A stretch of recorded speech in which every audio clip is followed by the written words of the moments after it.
Aqui, nessa segunda tentação de Jesus, sobre a qual eu falei já 1 hora e meia no nosso último encontro, há 2 semanas passadas, e eu retorno para o mesmo ponto porque eu disse que eu não tinha concluído e o tempo tinha se adiantado demais. Diz aqui o verso 5 do capítulo 4 de Mateus. Então o diabo levou Jesus à cidade santa, a Jerusalém, ao templo, e colocou-o sobre o pináculo, o lugar mais alto do templo, e que ainda se abisma diante de uma muralha enorme. Então, além da altura dele, ainda havia o desnível da esplanada do templo até embaixo, no lugar onde o alicerce estava posto, bem do lado de fora da esplanada, de modo que a altura era muito expressiva. Quem quer que se jogasse de lá, inevitavelmente morreria. Levou, portanto, o diabo ao pináculo do templo e lhe disse: Se és filho de Deus, atira-te abaixo, porque está escrito no Salmo 91. Jesus tinha citado um texto da Escritura, quando disse: Nem só de pão viverá o homem, mas de toda a palavra que sai da boca de Deus. Aí o diabo disse: o teu negócio é palavra? Fazer um duelo de Bíblia? Eu vou partir para um duelo de Bíblia. Jesus tinha citado Deuteronômio 8:3. Nem só de pão vive o homem, mas de toda a palavra que sai da boca de Deus. Então, na segunda tentação, ele já vem sacando a Bíblia. Sacando a Bíblia. A Bíblia é utilíssima para se construir qualquer tipo de heresia. A Bíblia, nas mãos de uma pessoa bem intencionada, vai ser profundamente edificante e cheia de elementos que alimentam a fé. Mas nas mãos de um manipulador sem compromisso com a centralidade de tudo, que é Jesus, que é o Evangelho, ela pode se transformar, como já se tem dito há muitos anos, na mãe de todas as heresias. E não existem heresias mais bem arrumadas, sistematizadas, formuladas, perigosas, endemoninhadas.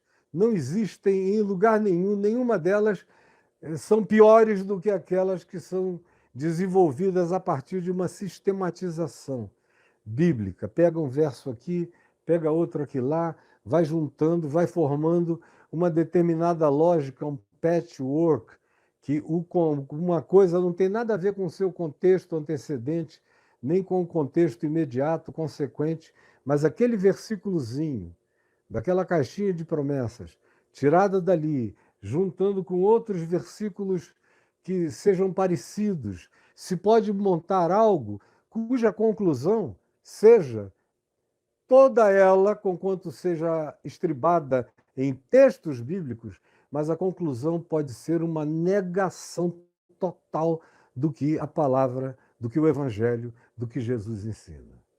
E é bom você aprender isso, guardar isso, porque é assim que as coisas acontecem.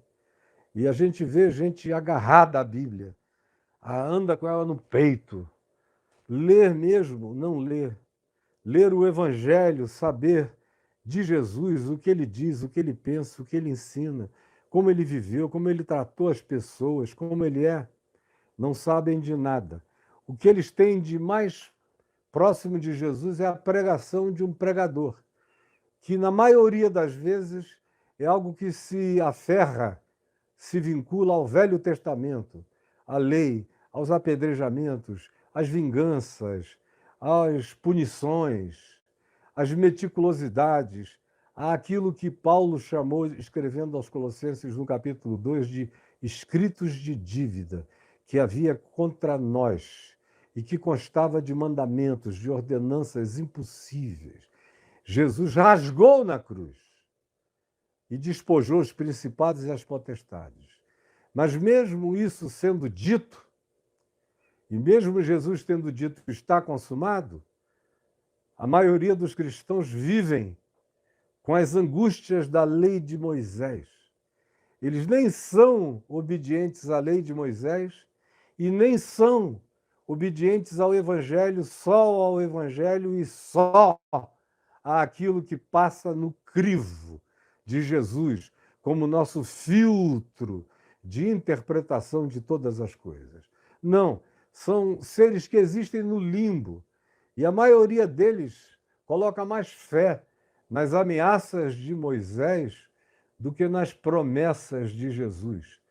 E é assim que o cristão existe como um ser atormentado. Ele diz que Jesus o salvou na cruz, mas o tirou de algum inferno, que eu não sei qual seja, e o colocou num outro que eu conheço muito bem, que é o inferno das culpas religiosas, das neuroses, da Bíblia mal interpretada, dos versículos da Bíblia usados pelo indivíduo contra si mesmo. É uma Bíblia destrutiva, é uma Bíblia culposa, é uma Bíblia inimiga, é uma Bíblia diabólica. Tudo quanto se lê nela é contra nós, é para nos agarrar, é para nos arapucar, é para nos prender, é para nos deixar cair numa vala. É uma Bíblia que não tem misericórdia, aonde se enxerga mais juízo, juízo, juízo, punição e punição.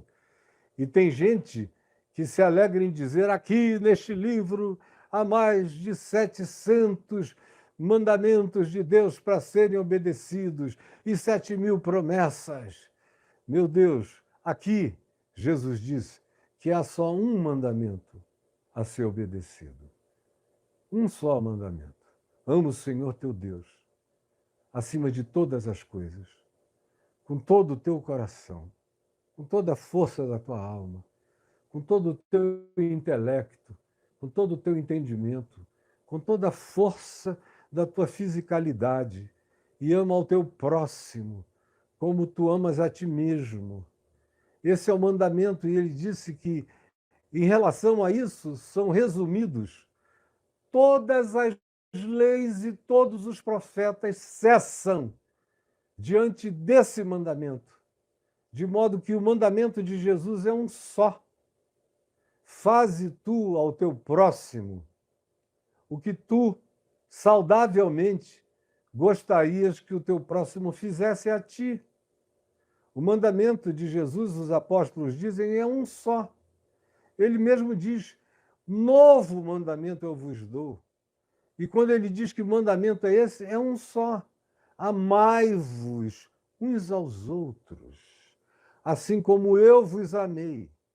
Mas esse mandamento, na alma do crente, na mente do crente, parece bobagem, poesia de criança, infantil, porque, na realidade, eles levam muito mais a sério as punições, os rigores, os pânicos, as ameaças da lei de Moisés, que Jesus, acerca dela, disse que ele veio cumprir.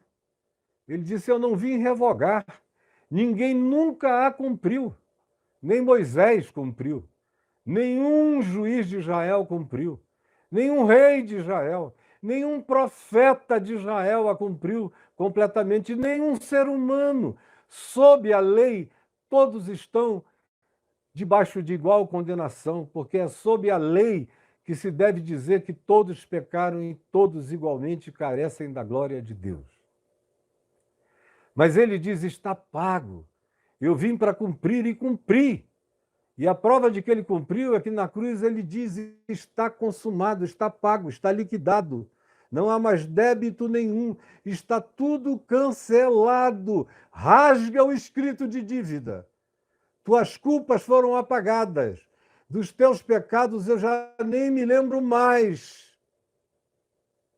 No entanto, repetindo pela terceira vez, os crentes preferem se agarrar aos pânicos, aos medos, às angústias da lei de Moisés, ao aterramento aterrador, horroroso dos mandamentos que o povo de Israel não pôde suportar. Como diz o livro de Hebreus, diante do pânico, da descida, daquela santidade insuportável divina, eles disseram a Moisés: ouve tu o que Deus tem a dizer e passa a nós, porque senão nós vamos morrer ouvindo essa palavra. Ela não nos será para a vida, ela vai nos matar, nós não suportamos essa palavra. E o único que suportou a palavra por inteiro foi Jesus, que a cumpriu. E disse: está pago, está consumado, agora o escrito de dívida pode ser rasgado. Mas, infelizmente, a maioria daqueles que andam com Bíblia na mão não creem naquilo que é a segurança, que é a garantia, que é a promessa, que é a sabedoria, que é o bom senso, que é a luz de compreensão, de interpretação para a nossa vivência saudável do mandamento de Deus, que em Cristo Jesus é amor. É um único mandamento. Amai-vos uns aos outros como eu vos amei. Aí vem aqui o diabo, nesse encontro com Jesus, e como Jesus tinha citado Deuteronômio, no capítulo 4, no verso 8, ele disse: palavra, Bíblia, concursozinho bíblico.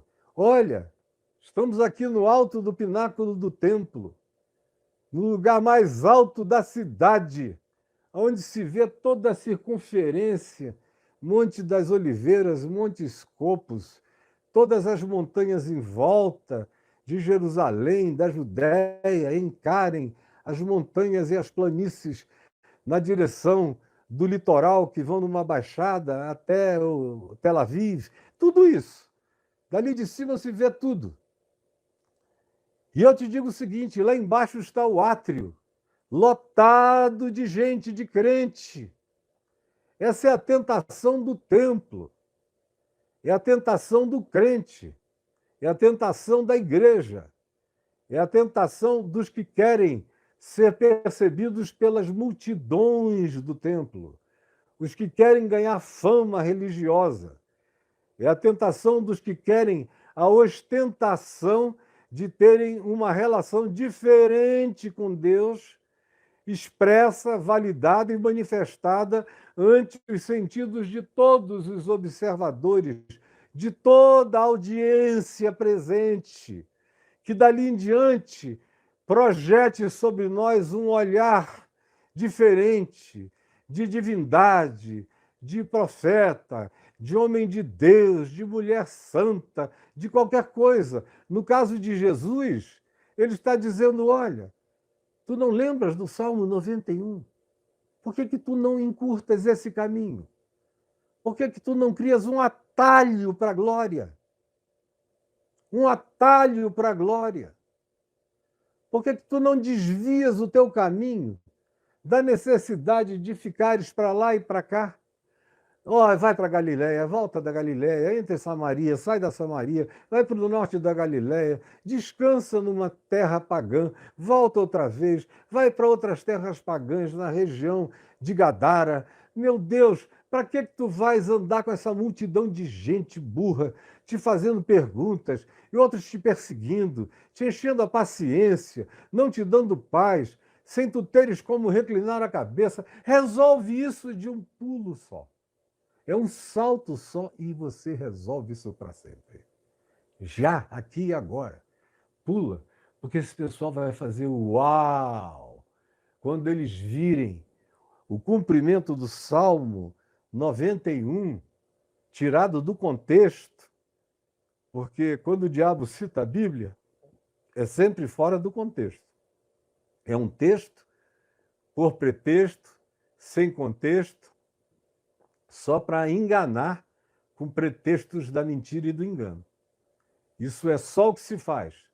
Bíblia citada por quem não tem o coração em Deus e no mandamento do amor de Jesus, segundo o Evangelho, sempre, escute o que eu estou dizendo, sempre, sem o amor de Cristo em mim, sem o mandamento do amor resumindo tudo em mim, sem o absoluto do Evangelho de Jesus sendo praticado por mim como o único caminho, verdade e vida. Sem isso, toda leitura bíblica se torna pervertida e perversa. Toda. Toda.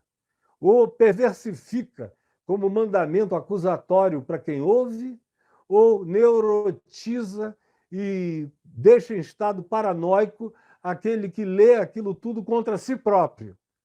De modo que tudo o que não se estabelece na leitura da Escritura, sem ter Jesus como filtro, como chave, como lente de observação única para a compreensão da nitidez do que está dito e pela filtragem de tudo que ficou obsoleto para trás, passando só o que tem relevância, o que tem a realidade e o que tem a validação feita, afirmada, vivida, encarnada e praticada por Jesus. Se não for só isso que fique para nós, se a gente resolver absorver a totalidade, deixando Jesus apagado do processo, sem que ele seja o supremo absoluto e tudo mais se torne obsoleto, a menos que se coerentize com o ensino de Jesus. Se não for assim, toda a leitura bíblica adoece. E o diabo é o maior especialista no uso adoecedor da Bíblia. Guarde isso para você. O diabo é o maior utilizador do uso adoecedor da Bíblia. Ninguém sabe usar a Bíblia tão bem, com tanta aparente coerência, com aplicações aparentemente tão apropriadas. Jesus no pináculo, e ele diz: olha, tem um texto para ti, Salmo 91, está dito, porque aos seus anjos dará ordens a teu respeito. O texto do Salmo 91 diz: em todos os teus caminhos. Mas aqui o diabo para antes de dizer em todos os teus caminhos. Parece até que lá está escrito que os anjos do Senhor te guardarão, ele dará ordens aos seus anjos a teu respeito. E bota aqui, tem uma parada, e não em todos os teus caminhos. Só é a teu respeito. Não importa o que tu faças, mas os anjos estão aí para bancar você no que você precisar. No que você precisar. O Salmo 91 diz: ele dará ordens a teu respeito para que tu voes como um passarinho, para que tu planes como numa asa delta, para que tu te arremesses como num paraquedas. Não, é no caminho da vida, é no caminho do homem, não é voando, sem aparatos. O caminho de um ser humano que não tem aparatos de voo é descendo e andando no chão da terra. É tropeçando, levantando, caindo, cansando, suando, tendo sede, tendo fome, andando no chão da terra. Em todos os teus caminhos naturais, normais, caminhos saudáveis de um ser humano, o Senhor acampará o anjo dele ao teu redor e dará ordens aos principados, às potestades, a esses seres de outra natureza, de outra dia, de outras civilizações ou de outras dimensões, aqueles que estão a serviço de Deus para o bem, e não aqueles que se colocaram na grande dissensão universal e multiversica contra o sentido do amor e da vida, e que são entes igualmente reais, de outras dimensões, que não nos estão ao alcance dos olhos e nem da vista, porém são realidades à nossa volta e sobre nós, e que militam contra a nossa existência, semelhantemente a esses, àqueles a quem o Pai dá ordens a nosso respeito, para que nos guardem nos nossos caminhos sinceros, honestos, verdadeiros, lúcidos, cheios de sabedoria e de bom senso, razoáveis. E aí, andando no chão da razoabilidade, eu posso ter certeza de que ele deu ordens aos seus anjos a meu respeito.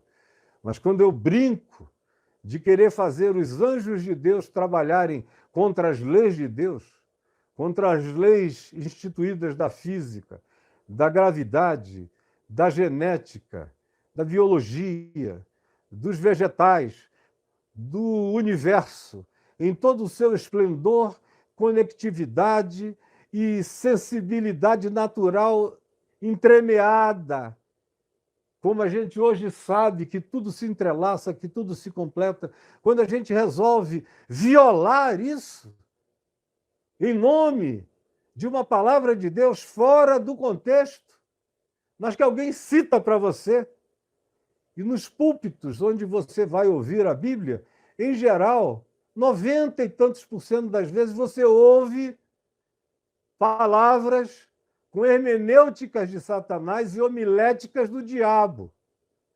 A homilética organiza o que se fala, e a hermenêutica é a interpretação tortuosa, aplicando o que se tira da Bíblia onde se queira colocar, para fazer uma pessoa incauta, ingênua, tola, pular do templo e se arrebentar. Como eu tenho ouvido durante dezenas, centenas, quem sabe milhares de vezes no curso da minha vida. De modo que eu não leio livros para te dizer o que eu te digo. Eu sei tudo o que eu te digo. Eu provo tudo o que eu te digo. Eu conheço tudo o que eu te digo. Faz parte do repertório da minha existência tudo o que eu te digo. Eu não sou, conquanto eu tenha lido muito e demais na minha vida, mais do que existe aqui, eu não sou um ser de livros, eu sou um ser de vida, de experiência, do que eu sei, do que eu provo. Como Paulo dizia, porque sabemos. Eu também lhe falo o que eu sei, o que sabemos, o que eu provo, o que eu conheço. Não é teoria, é o que eu sei mesmo. E eu sei que o diabo é especialista na utilização da Bíblia para destruir pessoas que têm mais fé na Bíblia do que no entendimento da palavra de Deus. Pobre das pessoas que têm mais fé na Bíblia do que no entendimento da palavra de Deus. Como aqueles de Israel, acerca de quem o próprio Deus fala pelos profetas mais de uma vez, e era gente que lia as Escrituras, que ia ao templo, que não deixava as portas do templo fecharem, que acendiam as luzes diuturnamente, que faziam sacrifícios sem parar, que cantavam salmos, que viviam lá, mas, no entanto, o que se diz é o meu povo, que não para de cultuar. Quem me dera tivesse alguém que fechasse as portas desse templo, quem me dera houvesse alguém lúcido bastante para parar esses sacrifícios, quem me dera houvesse um silêncio de cultos, porque eu não aguento mais ver essa iniquidade ajuntada, essa iniquidade associada ao ajuntamento solene, aos cultos. É gente que pratica iniquidade, mas não para de me cultuar, porque o meu povo perece por falta de entendimento. O meu povo perece por falta de entendimento. Não é de culto, não é de frequência, não é de igreja, não é de nada. É falta de compreensão, de entendimento, de percepção, de luz, de sabedoria. Aí vivem aquilo que o diabo dita, usando a Bíblia. São ditados de Satanás, sistematizando a Bíblia. Olha, pula, porque está escrito: aos seus anjos dará ordens a teu respeito. E aí ele prossegue, dá um saltinho, deixa a ordem natural do cuidado em todos os teus caminhos, dá um saltinho monumental, é um salto quântico de engano, e diz: para que te guardem, mesmo que tu pules. Isso é uma decisão que tu tomaste. De repente, ele faz com que o mandamento de Deus se torne um ato de vontade existencialista. Eu sou um ser existencial, mas não sou existencialista. Existencialismo é uma filosofia que, em resumo, diz que nada faz sentido, tudo é absurdo, não há nenhuma lógica para a existência de coisa alguma, que o universo é o acúmulo de tempo e acaso em trilhões, quaquilhões de tentativas inúteis, e uma dá certo aqui, outra dá certo ali, e aí, miraculosamente, isso vai se ajuntando para formar essa coisa divina, sublime, inexplicável, maravilhosa, mas que veio do acaso. E o existencialista que tem Jean-Paul Sartre, o pai desse existencialismo ateu nauseante, dizia isso, que tanto fazia, nada tinha sentido. Levantar alguém caído nas ruas de Paris e dar um lanche, uma comida a ele, fazia tanto sentido quanto vir dirigindo um carro, não conseguir parar porque está chovendo, tem uma velhinha na tua frente de 80 anos, você diz, já viveu bastante, se eu frear o carro eu posso bater em muita gente, quem sabe cair até aqui no Sena, eu vou bater nela e pronto. Ela já viveu muito e eu vou embora sem culpa, foi só um acidente. O existencialismo puro e simples, fechado nas categorias sartrianas, propõe isso. Propõe que tudo tem a ver com o seu ato de vontade. Tudo é validado pela sua decisão pessoal, egótica de vontade. O que faz sentido é você se autovalidar pela expressão da sua vontade, do seu capricho. Porque tudo na vida é náusea, dizia Jean-Paul Sartre. E está aqui o diabo, praticando o mesmo tipo de existencialismo com Jesus. Ele tira do Salmo 91 tudo aquilo que era prerrogativa de vínculo da palavra de Deus com os processos da natureza. Tira isso, coloca-o pairando em lugar nenhum e diz a seus anjos dará ordens a teu respeito para que te guardem. Então, o que quer que tu queiras fazer, dá uma ordem para Deus. Senhor, eis que me lanço daqui em nome do Salmo 91, porque Deus dará ordens a teu respeito para que te guardem. E ainda, eles te sustentarão nas suas mãos para tu não tropeçares de alguma pedra. Que pedra havia? O cara estava pulando lá de cima para baixo, a única pedra a tropeçar era do chão, do átrio no qual ele seria esmagado. Mas é uma capacidade do diabo extraordinária de tornar existencialisticamente textos bíblicos tirados do contexto por pretexto para grandes falsificações calamitosas, com resultados destrutivos e que deixam a pessoa depois dizendo: Deus me enganou. A palavra de Deus não é verdadeira.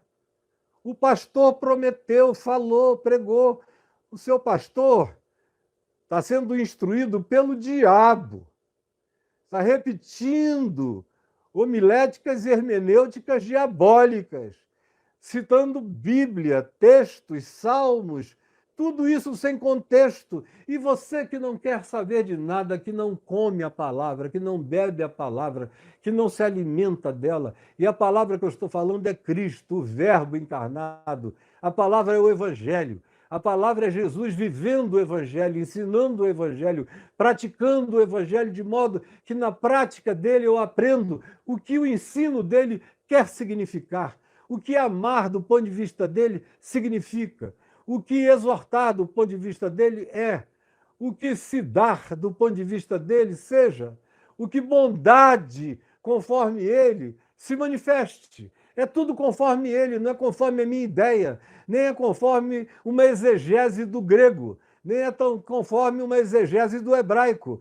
Tem que ter a coerência associada a Jesus, às práticas, aos modos, aos tratos, à relação dele com as pessoas, aos acolhimentos, às inclusões, ou aquelas exclusões que ele fazia, não porque tenha expulsado ninguém da presença dele, mas porque as pessoas não suportavam a verdade dele e retiravam-se.